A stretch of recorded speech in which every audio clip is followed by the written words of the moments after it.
David Smith here with another Flip Classroom video. 3 tips before we start. First, remember you can pause the video anytime to catch up with your notes.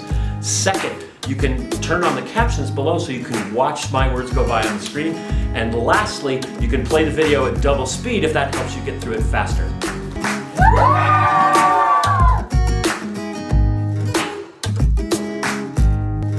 Today's lesson is composite functions. This is kind of an interesting trick where basically we can combine 2 or 3 or more functions together and make it one function. So here's our notation for that. This is read f of g of x. Okay? Kind of makes sense. We're just nesting some parentheses. So f of g of x.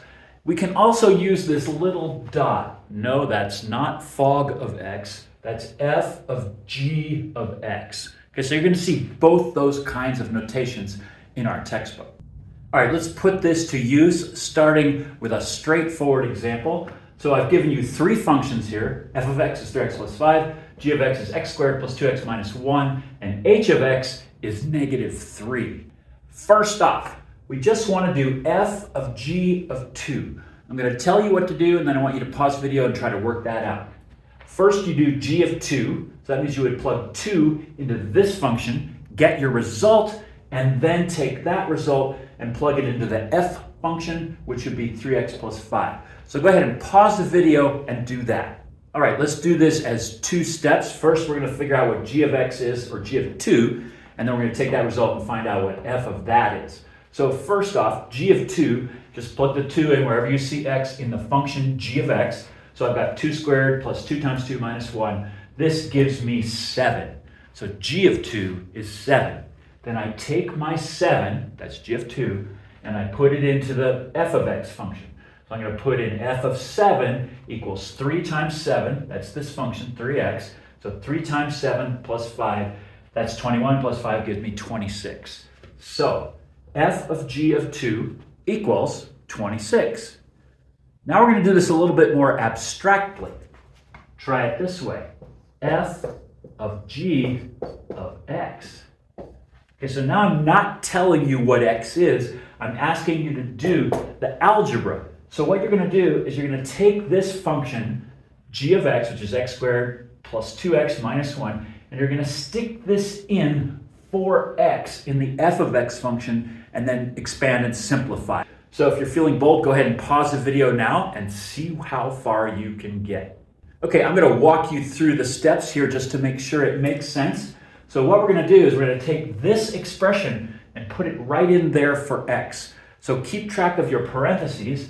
I have 3, that's the 3, times x. So I'm going to put in a parenthesis and put in my x squared plus 2x minus 1 there, and then I have plus 5 sitting out here at the end. So that's the correct plug-in step for doing this f of g of x. Now I'm going to multiply through by my 3, and I'm going to get 3x squared plus 6x minus 3 plus 5. Now I combine my like terms, and really that's the only thing I can do there. So this becomes 3x squared plus 6x plus 2. So that's f of g of x. That's the combined function. So now, very quickly, we could do f of g of 7 because this function is the composite function. So we could just plug 7 in for x, and it would spit out whatever the result is of f of g of 7. All right, let's reverse that. We can also do g of f of 2. So we're just going to do the same thing, kind of, but we're going to first figure out what f of 2 is. We're going to plug 2 in here, get that result, and then we're going to take that result and we're going to plug it in to the g of x function to get our ultimate result, which is going to be g of f of 2. So go ahead and pause the video and work that algebra. All right, let's see how you did with that. So first step, doing f of 2. So I take my 2, plug it in here where the x is in the function f of x. So I'm going to get 3 times 2 plus 5. That's 6 plus 5 is 11. So f of 2 is 11. So that's the input that we put in here for g of x. So I'm going to do g of 11. It's going to be 11 squared plus 2 times 11 minus 1. That gives us 121 plus 22 minus 1, which gives us 142. Okay, now let's try this the more abstract way. I want to see you do g of f of x.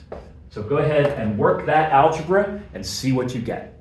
Okay, let's take a look at this expansion. First off, this is a perfect square. So the pattern with a perfect square is you're going to get this term squared, which gives us 9x squared. You're going to get twice this term times that term. So that's 15x times 2. That's going to give us 30x. And then you're going to get the last term squared, which is 25. If you don't remember your perfect squares expansion, let me know. I've got a video of that on YouTube, how to do that. Then we're going to take our distributive property and multiply that through. We get 6x, that's the 2 times 3x, 2 times 5 is 10, bring down our negative 1. Now we're going to combine our like terms. 30x plus 6x give us a 36x, 25 plus 10 minus 1 gives us 34. So that is our combined function. Now a way to test that would be to do this one. Put in 2 for x, crunch all those numbers, and you should end up with 142. We did this as a two-step process, but when we come up with a combined function with x's, then we have a quicker way to do that. And I tested it and it does work. If you want to satisfy yourself that it works, go ahead, pause the video, put in 2 for x, and you should wind up with 142. All right, let's make this a little bit more fun. Check it out. I've written here with the circles f of g of x. So we're going to do this 3 times, but there's a shortcut. Remember, we already did f of g of x last time. So go ahead and pause the video and show me what f of g of x is. What was that function? What did we get? We did that in the general sense. Okay, so from the last board, f of g of x was 3x squared plus 6x minus 6. We already know that the composite function of that gives us that. So all we have to do is one more iteration. We have to do f of that function. So we're going to do I'm just going to write it all the way out, f of g of x. So we're going to take f of g of x, this function, and we're going to stick it into f of x. Okay, so check this out. I've got my 3, here's my x, so I'm going to stick this whole function right in there, parentheses, 3x squared plus 6x minus 6, close parentheses, bring down my plus 5. Okay, so I urge you, do a plug-in step without doing any algebra, just so I can see how you did that. This is worth points. Now we're going to do our expansion. If you want to pause the video and work that through and see what you get, first do that. Okay, expansion.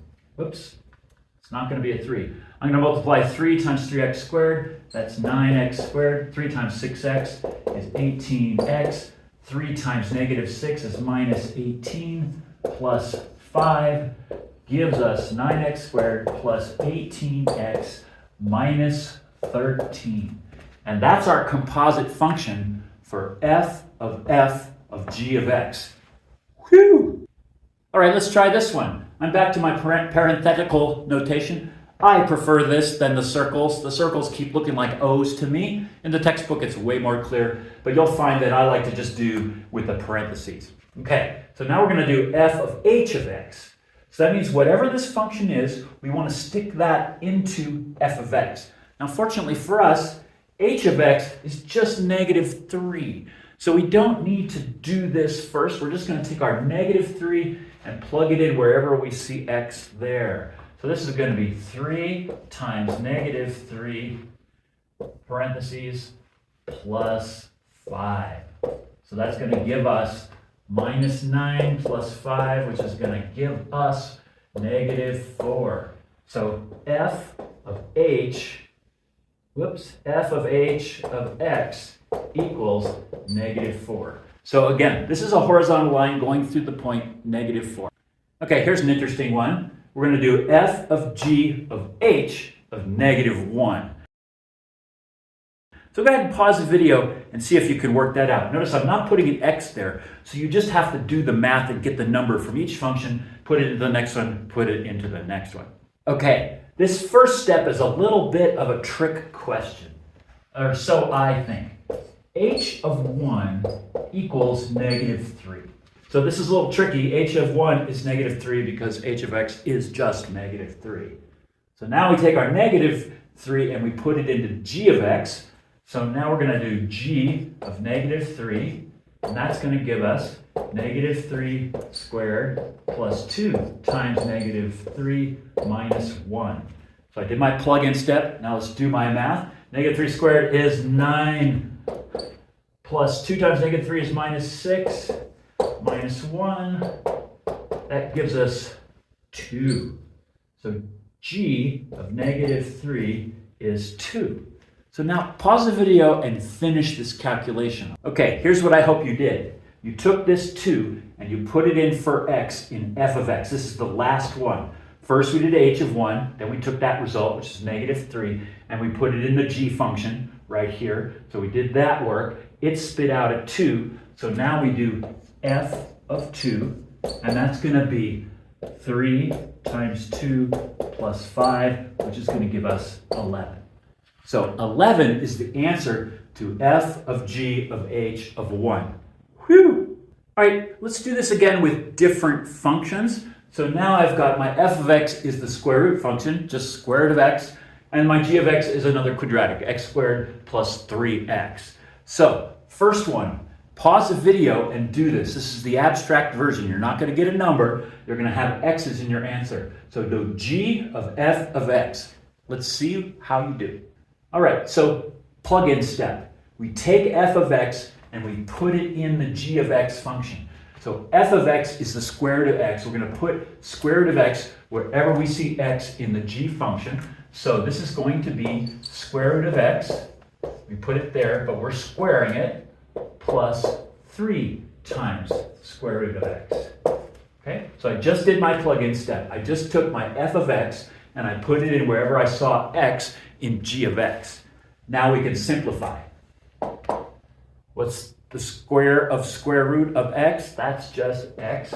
And 3 times root x is just 3 times the square root of x. There we are. So you probably realized that this was coming. So now I'm going to do f of g of x. So same process, but now we're reversing which function goes inside which function. So go ahead and pause the video right now and see if you can work this one out.